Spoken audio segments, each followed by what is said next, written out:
हाँ, इतना बड़ा ट्रक सामने से निकल गया, तुम्हें दिखाई नहीं दिया? वो हॉर्न बजा रहा था, सुना नहीं? हाँ, आत्महत्या करने की कोशिश कर रही थी क्या?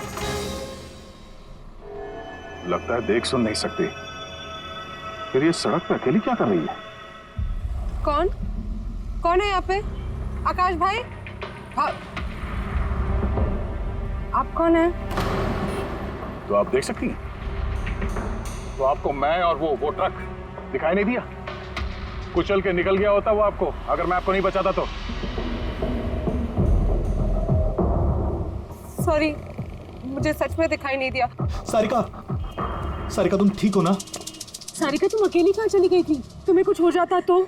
मैंने पहले ही कहा था हम प्रॉपर्टी देखने जा रहे हैं, इसे साथ लेके जाने की जरूरत ही नहीं थी, पर मेरी बात कोई मानता ही कहाँ है। सचनी प्लीज बस करो तुम। ये ठीक कह रही है, मैंने खुद देखा। इनके लेफ्ट साइड से इतना बड़ा ट्रक आया, इनको दिखाई नहीं दिया। उसने हॉर्न बजाया, सुना नहीं। कुचल के निकल गया होता ट्रक अगर मैं नहीं होता तो। थैंक यू भाई साहब, थैंक यू वेरी मच। भाई साहब इसे ना सच में ट्रक का आना ना तो दिखाई दिया होगा और ना ही सुनाई दिया होगा। क्या मतलब?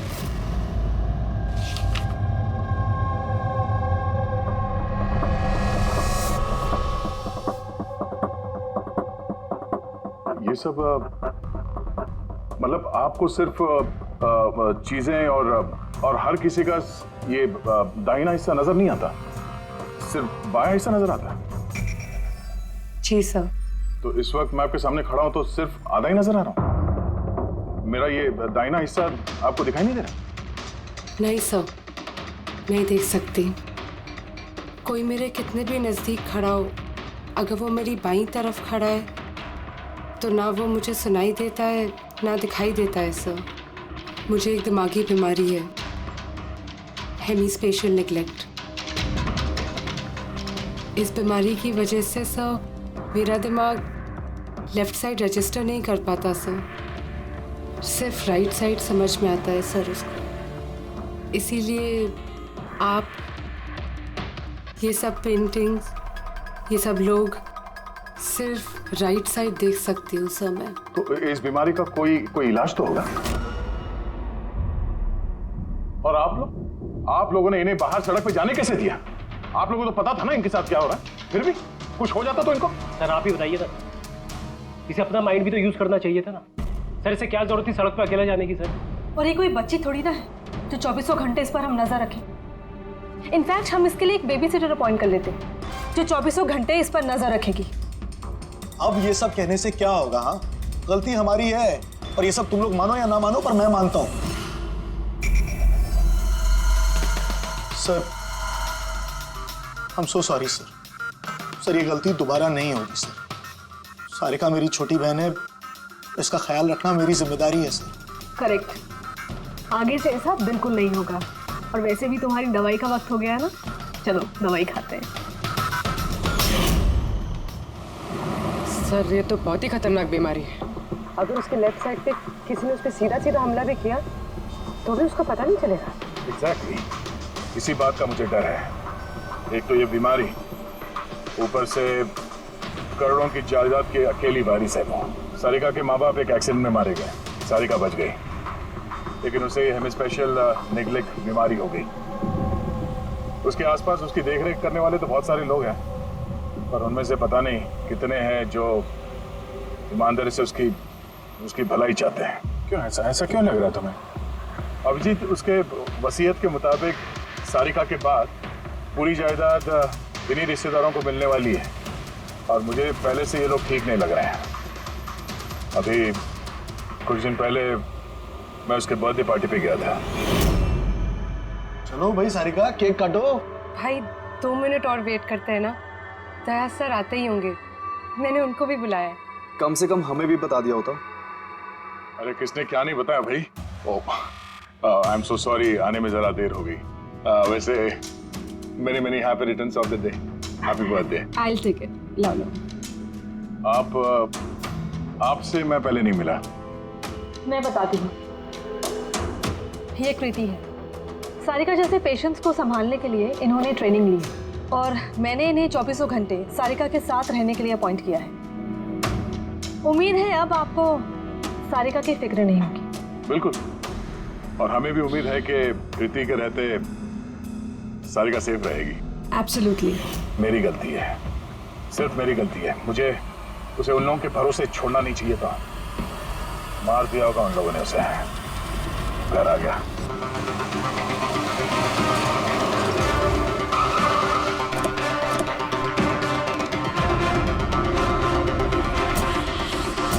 कहाँ है वो? हाँ? क्या किया तुम लोगों ने उसके साथ? सर हमें नहीं पता कि क्या हुआ सर, और हमने तो कुछ भी नहीं किया सर। एक मिनट, हुआ क्या है यहाँ पे? सर ड्राइंग रूम की हालत देख के हम इतना डर गए कि सर हम अंदर गए ही नहीं। पहले ये बताओ सारिका कहाँ है? सर हमें कुछ नहीं पता सर, हमने कुछ नहीं देखा सर। हम ये सब देख के इतना घबरा गए थे कि हमने सीधा आपको फोन कर दिया। ठीक है, हम देखते हैं। पंकज, इन सबके स्टेटमेंट रिकॉर्ड करो और किसी को अंदर मत आने देना।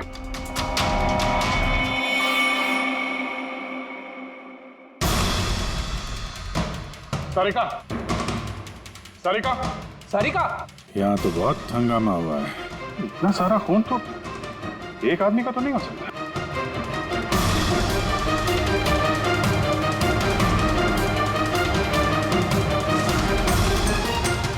सर, हाँ? सर ये देखिए, कोई लूट के इरादे से घुसा था, लेकिन पैसे लेके जा नहीं पाया। जिसने भी रोकने की कोशिश की उस पर हमला कर दिया। सर लाश! सारिका?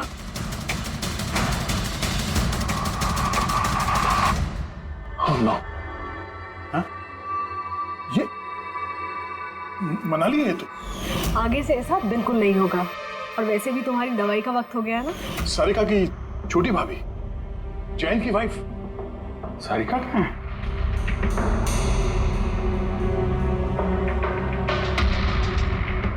Oh no! दया! हाँ? ये कृति है। सारिका जैसे पेशेंट्स को संभालने के लिए इन्होंने ट्रेनिंग ली। ये तो कृति है। कृति? हाँ? कृति, सर पल्स चल रही, जिंदा है। ये सारिका के कमरे के बाहर? सारिका! सारिका? रेडी, जल्दी से एम्बुलेंस का इंतजाम करो, इसको हॉस्पिटल भेजना होगा। सारिका! सारिका?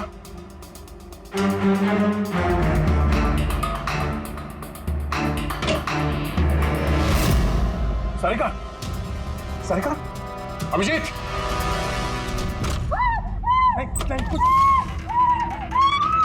कुछ क्या हुआ? हाँ? रिलैक्स रिलैक्स, हम लोग। सारिका, बारह पूर्वी, संभाल के। तुम ठीक हो? बैठो यहाँ बैठो। थैंक गॉड ये मिल गई।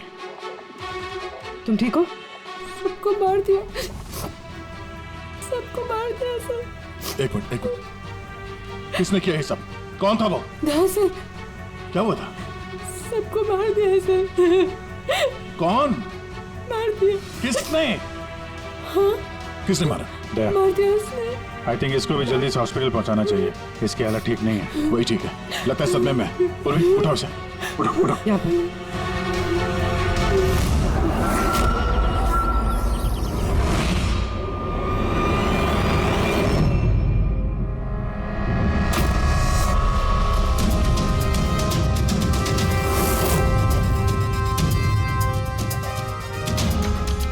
सर आप मुझे घर के अंदर क्यों नहीं जाने दे रहे सर? सर मेरी बीवी का खून हुआ है सर। सर प्लीज मैं उसे देखना चाहता हूँ सर एक बार। मिस्टर जयंत, आपकी पत्नी की मौत का हमें बहुत दुख है, लेकिन हम आप लोगों को अंदर जाने नहीं दे सकते। 3 लोगों पे हमला हुआ है, एक की मौत हुई है, एक जख्मी है, एक सदमे में है, और आप लोग कह रहे हैं कि आप लोगों को कुछ नहीं पता।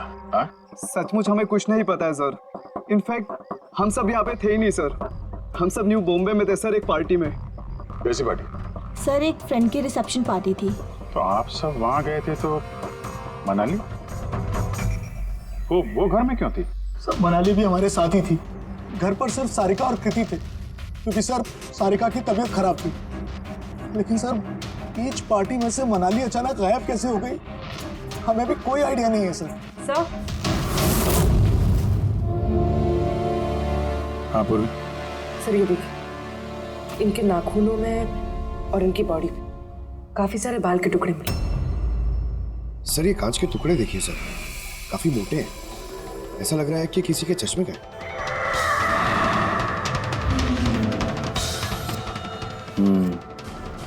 चश्मे का ही लग रहा है। रख लो संभाल के। ये घसीटने के निशान के साथ खून की बूंदें।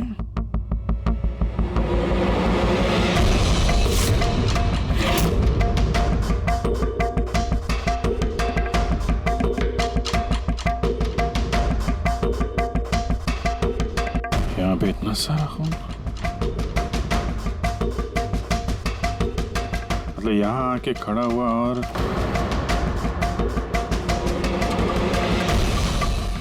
बाइक का निशान। कोई जख्मी हालत में यहाँ पे आया और बाइक पे सवार होके यहाँ से निकल गया। एक बात बताइए, आप में से बाइक किसके पास है? बाइक? सर बाइक तो किसी के पास नहीं है। हम सबके पास खुद की पर्सनल कार्स है सर। इस घर में टोटल 5 कार्स हैं। पर अभिजीत ये क्यों पूछ रहा? क्योंकि कोई बहुत ही जख्मी हालत में बाइक पे सवार होके यहाँ से गया है और मुझे पूरा यकीन है कि खूनी वही है। आई थिंक इसका जवाब सारिका दे पाएगी, एक बार वो होश में तो आ जाए। बाय द वे, आप में से किसी को कहीं कोई चोट वोट तो नहीं लगी है? चोट हमें? सर आपके कहने का मतलब क्या है? हमें की चोट लगेगी? आप हम पर शक करें। जब तक ये केस सॉल्व नहीं हो जाता हम सब पे शक करते हैं, और अगर आप लोग हमारे साथ कोऑपरेट नहीं करेंगे तो हमारा शक और बढ़ जाएगा। हाँ, इसलिए प्लीज कोऑपरेट।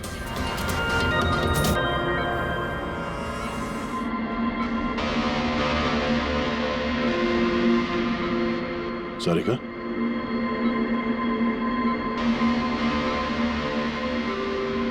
सारिका आप ठीक हो? अभिजीत, सारिका दया सर, तुम ठीक हो? सब मनाली भाभी और कृति सर। कृति ठीक है, पर मनाली, उसकी मौत हो गई। संभाल के कृति।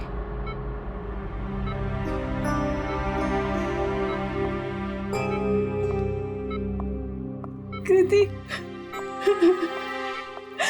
कृति, तुम ठीक हो ना? I'm so glad you're okay. Thank God तुम ठीक हो।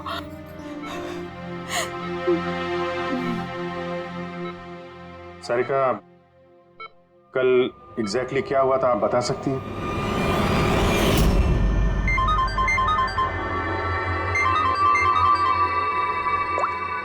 हेलो,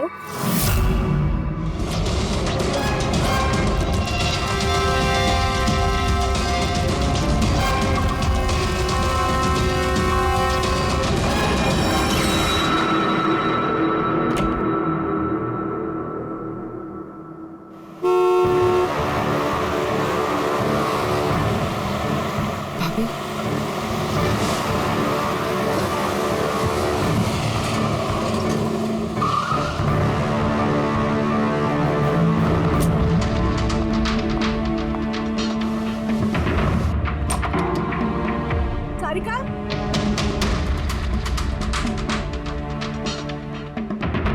सारिका? सारिका कहाँ हो? भाभी, सारिका? सारिका?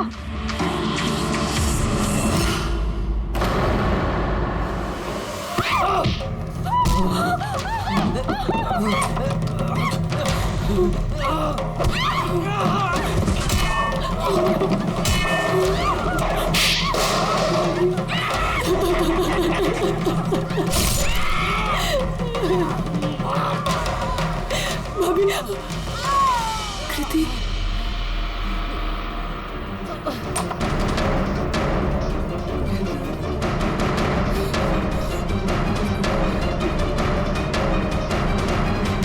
कृति, कृति, कृति।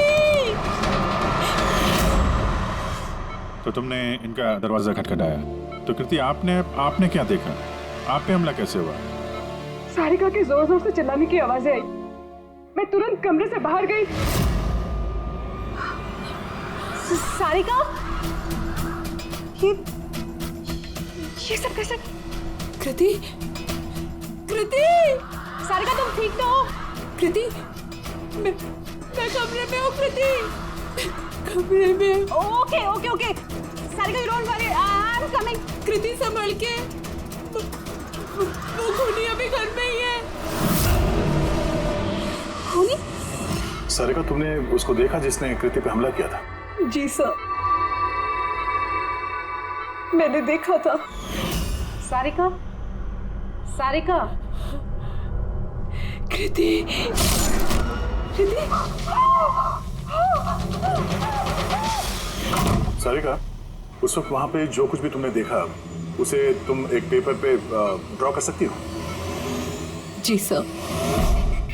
जब मैंने उसे मनाली भाभी के पीछे देखा सर, तो घर में बहुत अंधेरा था। मुझे सिर्फ उसके चेहरे की एक झलक दिखाई दी।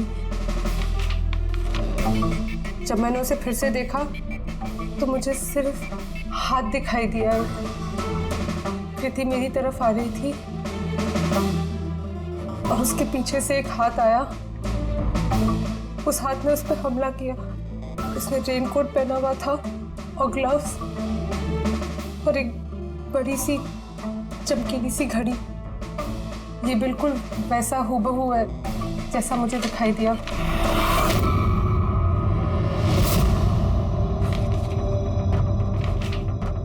आई होप इन अधूरी तस्वीरों से आप लोगों की कुछ मदद हो सके। फिक्र मत करो, ये अधूरी तस्वीर हम पूरी करेंगे। फ्रेडी, मनोहर के पास स्केचेस लेकर जाओ और उसे कहो कि ये स्केच पूरा करें। Sarika, thank you so much. आप जा सकती हैं, थक गई होंगी। चलो सारिका।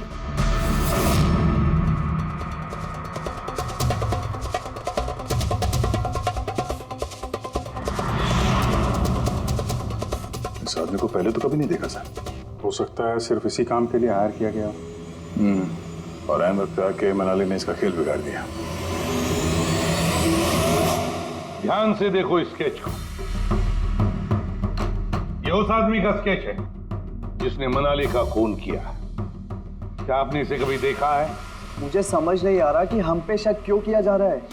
एग्जैक्टली, हम सब सारिका के अपने हैं और अगर आज हम अपना बिजनेस वगैरह छोड़कर यहाँ आए हैं तो सिर्फ सारिका के लिए। और आपको लगता है कि हम उसे मारना चाहते हैं? सर, जिसकी जान गई वो मेरी बीवी थी सर, और सारिका मेरी बहन की तरह। सर, मैं बहुत छोटा सा था जब मेरे मॉम डैड गुजर गए थे। मुझे सारिका के मॉम डैड ने ही पाल पोस कर बड़ा किया है सर। मैं आज जो कुछ भी हूँ सिर्फ उन दोनों की वजह से हूँ। और सर, मैं सारिका को अपनी जान से भी ज्यादा प्यार करता हूँ। एग्जैक्टली। एक तो हमने उसके लिए नर्स भी रखी और आप सब लोग हम ही पे शक कर रहे हैं। हाँ, शक कर रहे हैं तुम सब पे। मैंने अपनी आंखों से देखा कितना लगाव है आप लोगों को उससे। आप सब लोग अच्छी तरह से जानते हैं अगर उस बेचारे को कुछ हुआ तो उसकी अरबों की जायदाद तुम सब लोगों के हिस्से बटेगी।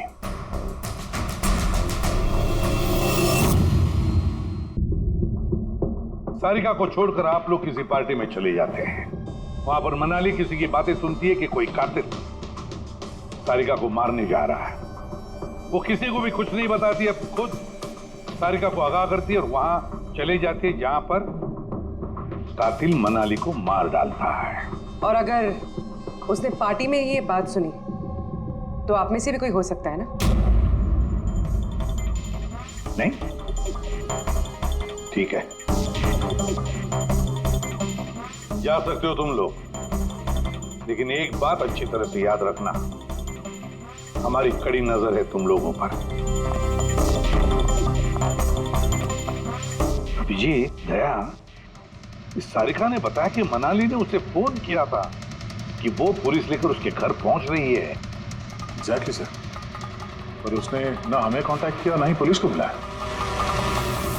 हो सकता है कोई उसका पीछा कर रहा हो, इसलिए वो डरी हुई हो। एक काम करते हैं पंकज, पूर्वी, उस पार्टी में जितने भी लोग आए थे उन सबके नाम और सेल नंबर्स निकाल दो और पता लगाओ उस रात मनाली के घर के आसपास उनमें से किसका फोन एक्टिव था। सर। हाँ सर उस रात वहाँ 250 लोग थे, लेकिन सर एक नंबर है ईशान। उस रात वो पार्टी में था और वहाँ से सारिका के घर की तरफ निकला जब मनाली पार्टी छोड़ के गई थी।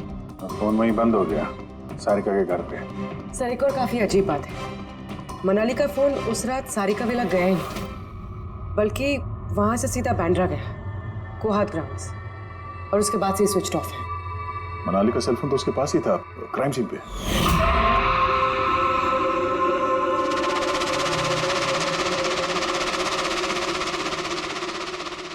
Switch off?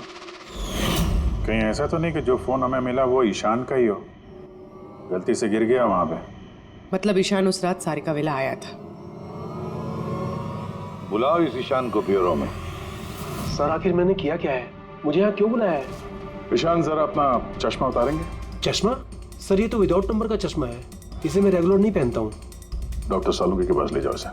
सर आखिर मुझे बताइए मैंने किया क्या है? हमने आपको यहाँ मनाली के मर्डर के सिलसिले में बुलाया है। क्राइम सीन पे हमें चश्मे का टूटा हुआ कांच मिला, आपके चश्मे को उस कांच से मैच करके देखेंगे। लेकिन सर मैं तो उस जगह पर गया ही नहीं था। अगर तुम वहां गए नहीं तो फिर तुम्हारा फोन सारिका विला में क्या कर रहा था? और मनाली का फोन तुम्हारे घर में बांद्रा में कोहात में कैसे? वो सर पार्टी में हमारे फोन एक्सचेंज हो गए थे, क्योंकि हमारे फोन एक जैसे थे। क्या बात है मनाली जी, आप कुछ परेशान लग रही हो? परेशान मैं नहीं तो वो एक्चुअली मैं जयंत और आकाश भैया को ढूंढ रही थी। आपने उन्हें कहीं देखा क्या? हाँ वो दोनों अंदर ही होंगे। अब हाँ वो क्या है ना, वो ये सब डिस्को लाइट्स और इतने शोर शराबे में मुझे कुछ समझ में नहीं आ रहा है। आप प्लीज उन्हें ढूंढने में मेरी हेल्प कर देंगे? मैं उनको अंदर से आपके पास भेजता हूँ।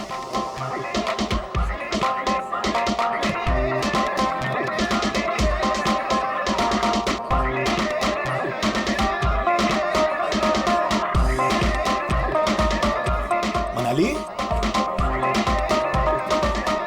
ईशान तुम तो कह रहे थे मनाली यहाँ ढूंढ रही है हमें, कहाँ है मनाली? अरे अभी तो यही थी मनाली, पता नहीं कहाँ चली गई।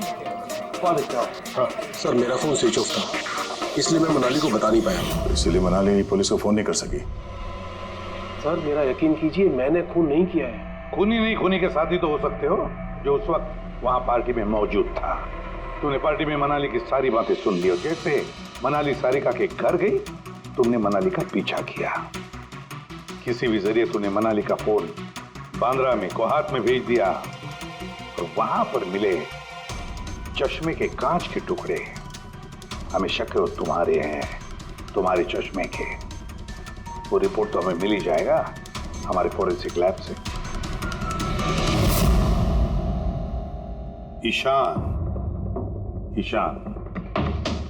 सिर्फ ईशान के पास कोई वजह नहीं है, बाकी सभी लोगों के पास कोई ना कोई वजह है सारिका को मारने की। दिया और अभय, इन दोनों को तो पैसों की सख्त जरूरत थी, तो हो सकता है इन दोनों ने किया हो। लेकिन और तो और इन सब के पास एलिबाई है कि वो रिसेप्शन के पार्टी में थे। सर ये सब उस रिसेप्शन पार्टी में मौजूद थे, लेकिन किसी एक ने खूनी को फोन पे सारिका विला जाने के लिए कहा लेफ्ट से, ताकि सारिका को कुछ पता न चले। फिर सारिका को मारे, कृति को मारे और इस सब को लूट की शक्ल देख के वहां से निकल जाए। लेकिन ये सब मनाली ने सुना और वो सारिका को बचाने के लिए वहां बंगलों में आई, लेकिन अपनी जान गंवा बैठी। लेकिन मरने से पहले उसने खूनी को घायल कर दिया। खूनी जाते जाते कृति पे हमला करता है, लूट का माल और सारिका को वहीं छोड़ के बाइक पे सवार होकर वहां से निकल जाता है। एक बार, सिर्फ एक बार इस खूनी के बारे में कुछ भी पता चल जाए ना, कुछ भी, तो समझ लो ये मास्टरमाइंड हमारे हाथ में है। सर खूनी के बाइक के टायर के निशान, आसपास पड़े हुए खून के धब्बे सब चेक किए सर, लेकिन कुछ पता नहीं चला। सर लगता है कि खूनी का कोई पास रिकॉर्ड नहीं है सर। तो इसका मतलब है ये खूनी कोई पेशेवर मुजरिम नहीं है। सर मनाली के नाखूनों से और कपड़ों से जो बाल मिले हैं, सालुंके सर उनका टेस्ट कर रहे हैं, शायद कुछ पता चल जाए।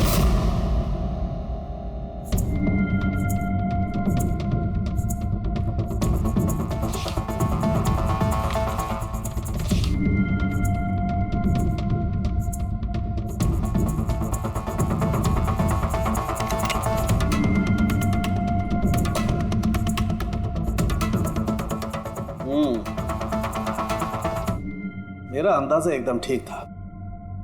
अब सिर्फ डीएनए रिपोर्ट का इंतजार करते हैं।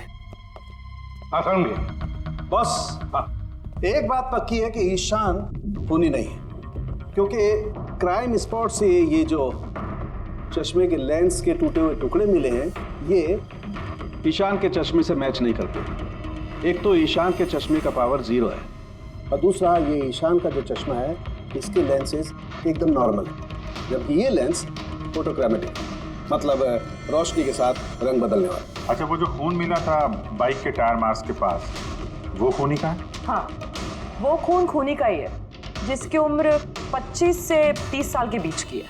और मनाली के नाखून में जो बाल मिला था वो तो खूनी का ही है। हाँ दे बस, हाथापाई के दौरान बाल जड़ से उखड़ जाते हैं, जबकि ये जो बाल हैं ये उखड़े नहीं है, ये काटे गए। और ये देखिए स्क्रीन पे जितने भी बाल हैं सब अलग अलग तरीके के। कोई बाल सीधे हैं, कोई घुंघराले हैं, और इनके कलर्स देखो, हर बाल का कलर अलग अलग है। कोई काला है, कोई ब्राउन है, कोई डार्क ब्राउन है, और कोई गोल्डन भी है। ये बाल किसी एक आदमी के हो ही नहीं सकते, अलग अलग लोगों के बाल। हाँ देख, इन बालों में हमें अलग अलग किस्म के केमिकल्स भी मिले, जैसे कि केराटिन, सिस्टाइन और भी बहुत कुछ। मुझे नहीं लगता है कि ये बाल किसी एक ही आदमी के सर के बाल।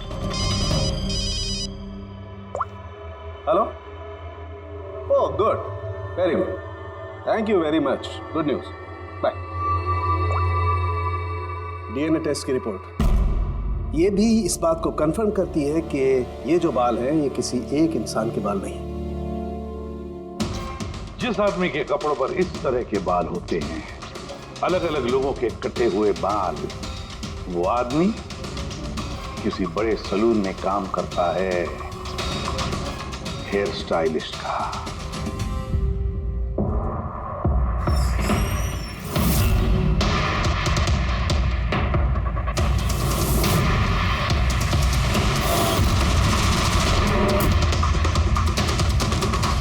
सर ये तो विमल है, हमारे स्पा का स्टार हेयर स्टाइलिश। सर यहाँ पे जो भी आता है ना, वो इसी से हेयर स्टाइल बनवाना चाहता है। मगर सर ये कुछ दिनों से ना पैसों की वजह से काफी परेशान था। इसे जुआ खेलने की बहुत ही बुरी लत थी। मगर सर ये खून कर सकता है, ये तो मैंने कभी सोचा भी नहीं था। फिर इस वक्त कहाँ होगा ये? सर इस वक्त कहाँ मिलेगा ये मुझे नहीं पता, मगर ये 2-3 दिन से आ भी नहीं रहा है यहाँ, और ना ही ये हमारा फ़ोन उठा रहा है। सर आप इसको फ़ोन नंबर और एड्रेस दीजिए ना। जी सर, मैं लेके आती हूँ।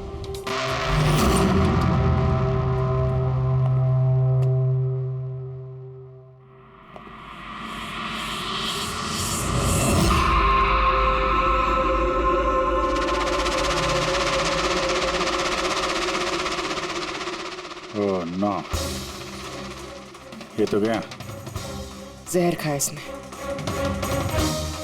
ये आँख की चोट और ये कंधे पे भी नाखून के निशान है, तो वही जिसने मनाली का खून किया है। देखो कुछ मिलता है क्या?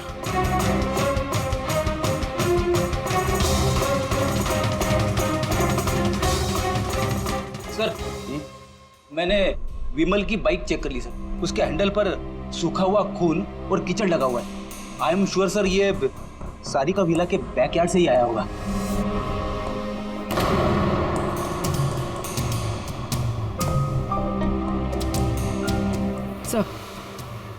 सर ये टूटा हुआ चश्मा और ये रेनकोट मिला है। रेनकोट पे खून लगा हुआ है।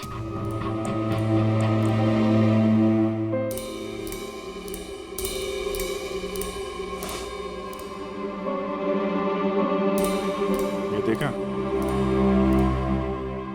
बाएं हाथ में घड़ी। हाँ तो सर अगर विमल बाएं हाथ में घड़ी पहनता था तो सारिका ने दाएं हाथ में घड़ी कैसे देखी? साथ पार्टी में मनाली ने किसी को सारिका के खून करने का प्लान बनाते हुए सुन लिया, तो मनाली ने ईशान से मदद मांगी। उससे कहा कि जयंत और आकाश को वहां भेज दे।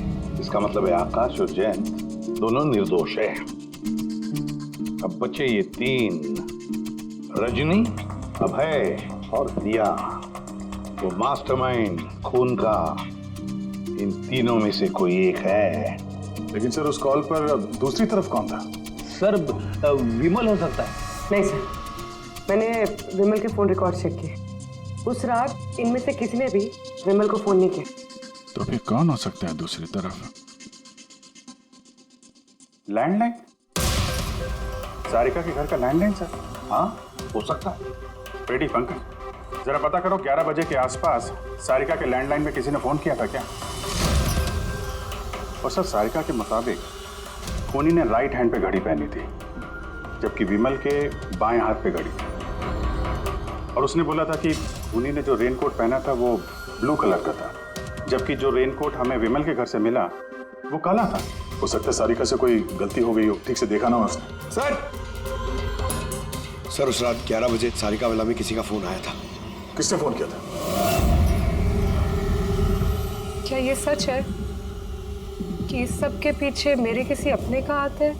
जरा इंतजार कीजिए, सब पता चल जाएगा। सर आप लोग फिर से तलाशी क्यों ले रहे हैं? एक बार तलाशी ले चुके हैं ना आप लोग। उस वक्त सुराग इकट्ठे किए थे और आज केस क्लोज करना है। थोड़ा धीरज रखिए, अभी सारा मामला साफ हो जाएगा। मिल गया। पर ये तो वही रेनकोट है जो उस दिन खूनी ने पहना था। ये यहाँ कैसे है? बताता हूँ।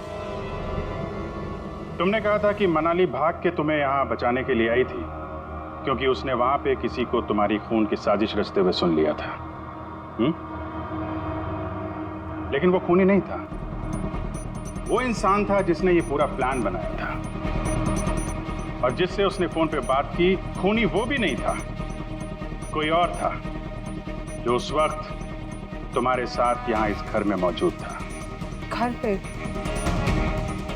उस वक्त मेरे साथ? प्रीति, करेक्ट? ये सब प्लान था। खूनी कार छोड़ के घर के अंदर घुसता है, मगर गड़बड़ तब हुई जब उसने मनाली को मारा, सारिका समझ के। मनाली की तो मौत हो गई, पर मरने से पहले उसने खूनी को इतना घायल कर दिया कि खूनी यहाँ पर सारिका को मारने के लिए रुका ही नहीं, भाग गया। सर एक मिनट, अगर खूनी भाग गया तो फिर कृति पर हमला किसने किया? क्योंकि सारिका ने अपनी आंखों से कृति पर हमला होते हुए देखा था। हाँ मैंने देखा था, वो हाथ आया और उसने कृति पे हमला किया। हमला तो हुआ है, मगर किया किसने?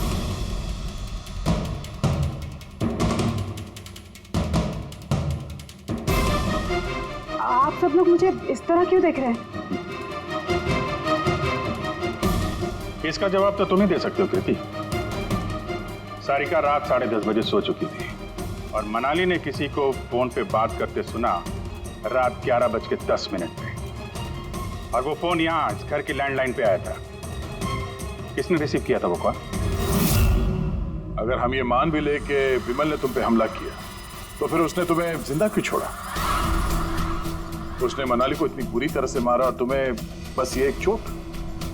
क्यों? उसने सारिका को क्यों नहीं मारा, और वो लूटे हुए पैसे को छोड़ के भागा क्यों? और सबसे बड़ा सवाल, सारिका ने खूनी को ये ब्लू कलर का जैकेट पहने हुए कैसे देखा? कैसे देखा वो घड़ी जो विमल लेफ्ट हैंड पे पहनता था, राइट हैंड पे नहीं? विमल के रेनकोट का कलर ब्लैक था, ब्लैक।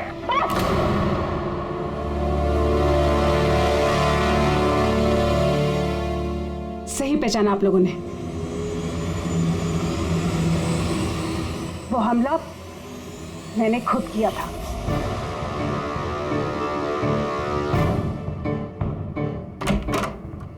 सारिका, सारिका कहाँ हो? मनाली यहाँ इस वक्त? सारिका,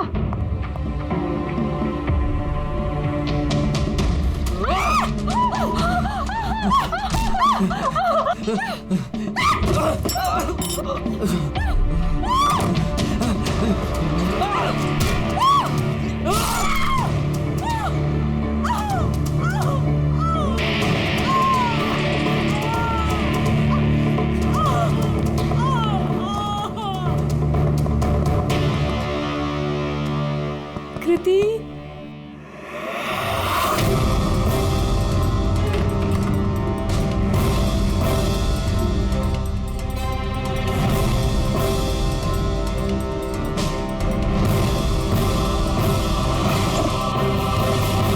आई am coming Sarika, don't worry.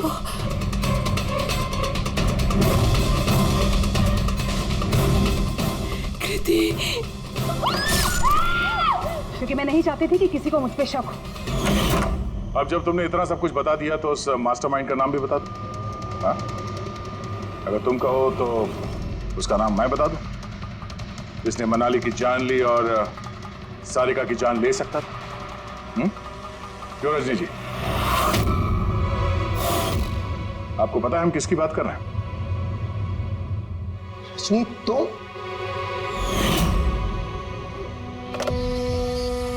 Hello, killer sharp 11:30 बजे पहुंच जाएगा। सारिका का काम तमाम किसी भी कीमत पर हो जाना चाहिए। वो मेरा बाकी का पैसा, तुम्हें तुम्हारे पैसे मिल जाएंगे। ओके।